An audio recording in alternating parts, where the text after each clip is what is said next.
ابو ذر رضی اللہ عنہ نے بیان کیا کہ میں نبی کریم صلی اللہ علیہ وسلم کے ساتھ تھا۔ آپ نے جب دیکھا آپ کی مراد احد پہاڑ کو دیکھنے سے تھی تو فرمایا کہ میں یہ بھی پسند نہیں کروں گا کہ احد پہاڑ سونے کا ہو جائے تو اس میں سے میرے پاس 1 دینار کے برابر بھی 3 دن سے زیادہ باقی رہے، سوا اس دینار کے جو میں کسی کا قرض ادا کرنے کے لیے رکھ لوں۔ پھر فرمایا دنیا میں دیکھو جو زیادہ مال والے ہیں وہی محتاج ہیں، سوا ان کے جو اپنے مال و دولت کو یوں خرچ کریں۔ ابو شہاب راوی نے اپنے سامنے اور دائیں طرف اور بائیں طرف اشارہ کیا، لیکن ایسے لوگوں کی تعداد کم ہوتی ہے۔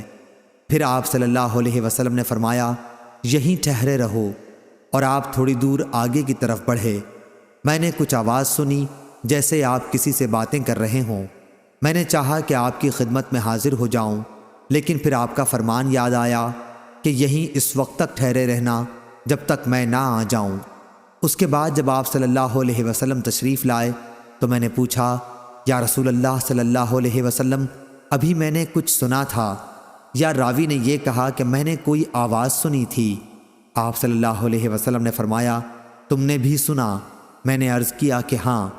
آپ صلی اللہ علیہ وسلم نے فرمایا کہ میرے پاس جبریل علیہ السلام آئے تھے اور کہہ گئے ہیں کہ تمہاری امت کا جو شخص بھی اس حالت میں مرے کہ وہ اللہ کے ساتھ کسی کو شریک نہ ٹھہراتا ہو تو وہ جنت میں داخل ہوگا۔ میں نے پوچھا کہ اگرچہ وہ اس طرح کے گناہ کرتا رہا ہو تو آپ نے کہا کہ ہاں۔ صحیح بخاری حدیث نمبر 2388۔